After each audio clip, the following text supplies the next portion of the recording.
ഇത് ഡെയ്സി. ആണ്ട് വളർന്ന് വളരെ കുറച്ച് പൂക്കളുണ്ടാകുന്നതിന് പകരം ബുഷിയായിട്ട് വളർന്ന് ധാരാളം പൂക്കളുണ്ടാവാനായിട്ട് ഞാൻ ചെയ്യുന്ന 1-2 ടിപ്സ് അറിയണം എന്ന് ആഗ്രഹമുള്ളവർ വീഡിയോ മുഴുവനായിട്ട് കാണണം. കണ്ടതിന് ശേഷം നിങ്ങളുടെ അഭിപ്രായങ്ങൾ കമൻറ്റ് ചെയ്യാൻ മറക്കരുത്.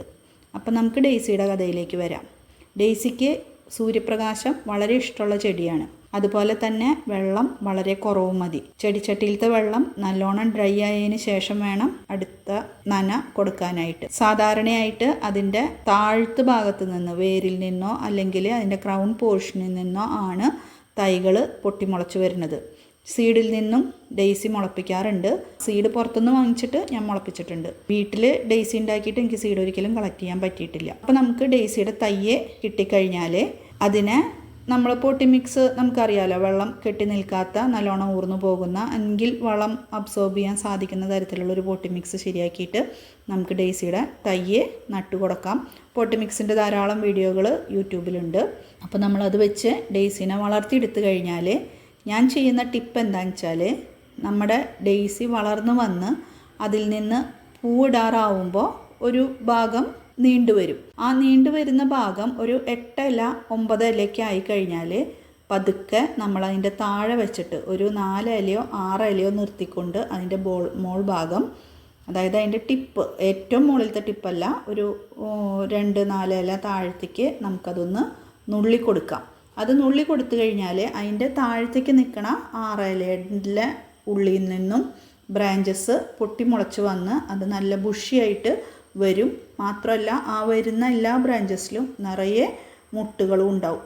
അപ്പോൾ ആ വരുന്ന ബ്രാഞ്ചസിൻ്റെ ശക്തി കാരണമാണ് ഈ പൂവ് ഇത്രയും ബുഷിയായിട്ട് നിൽക്കുന്നത്. നമ്മൾ ആ ടിപ്പ് നുള്ളി കൊടുത്തില്ലെങ്കിൽ അത് കൂടുതൽ പൊക്കത്തിലേക്ക് പോവുകയും ആ എല്ലായിടത്തും വളരെ കുറച്ച് പൂക്കളോട് കൂടിയ ബ്രാഞ്ചസ് വരികയും ചെയ്യും. അപ്പോൾ ഈ ഒരു ടിപ്പ് എനിക്ക് വളരെ ഹെൽപ്ഫുള്ളായിട്ട് തോന്നിയിട്ടുണ്ട്. അങ്ങനെ ഉണ്ടാകുന്ന ബഞ്ച് ഓഫ് ഫ്ലവേഴ്സ് അല്ലെങ്കിൽ ആ പൂക്കളുടെ കൊല പൂവിൻ്റെ 1 മാസത്തേക്ക് കാലാവധി കഴിഞ്ഞാൽ അത് ഉണങ്ങിപ്പോവും. അങ്ങനെ അതിനെ മുഴുവനായിട്ട് ഉണങ്ങിപ്പോവാൻ അനുവദിക്കരുത്. അങ്ങനെ പൂക്കൾ ഉണങ്ങിപ്പോകുന്നതിന് മുൻപ് തന്നെ, അതായത് ചെറിയ രീതിയിലൊക്കെ പൂക്കൾ വാടി തുടങ്ങുമ്പോൾ തന്നെ നമ്മൾ ആ തണ്ട് വെട്ടി മാറ്റിയാൽ കൂടുതൽ തൈകൾ അടിയിൽ നമുക്ക് ഉണ്ടായി കിട്ടും. മാത്രമല്ല കരുത്തുള്ള തൈകളും ഉണ്ടാക്കിയെടുക്കാനായിട്ട് പറ്റും.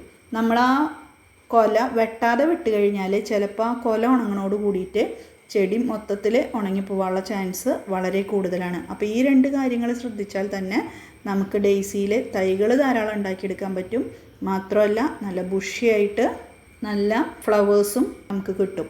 മാത്രമല്ല പിന്നത്തെ ഒരു ടിപ്പ് എന്താണെന്ന് വെച്ചാൽ, ഡെയ്സിയുടെ പൂവ് കൂടുതൽ നാൾ നിൽക്കണം എന്നുണ്ടെങ്കിൽ നമ്മൾ ജൈവ വളങ്ങൾ കൂടുതൽ ഉപയോഗിച്ചാൽ ഒരു 1-1.5 മാസം വരെയൊക്കെ ആ ഒരു കൊല വാടാതെ നിൽക്കും. കെമിക്കൽ ഫെർട്ടിലൈസേഴ്സ് ഉപയോഗിക്കുന്നതിനനുസരിച്ച് പൂക്കളുടെ ആയുസ് കുറയും. കൂടുതൽ പൂക്കളോ ബ്രൈറ്റായിട്ടുള്ള പൂക്കളോ ചിലപ്പോൾ ഉണ്ടായി കിട്ടിയെന്ന് വരാം. താരതമ്യേന ജൈവവളങ്ങളിൽ വരുന്ന പൂക്കളാണ് കൂടുതൽ നാൾ നിൽക്കുന്നതായിട്ട് എൻ്റെ ശ്രദ്ധയിൽ പെട്ടിട്ടുള്ളത്. വീഡിയോ കാണുന്നവരെ ലൈക്ക് ചെയ്യാനും കമൻറ്റ് ചെയ്യാനും മറക്കരുത്.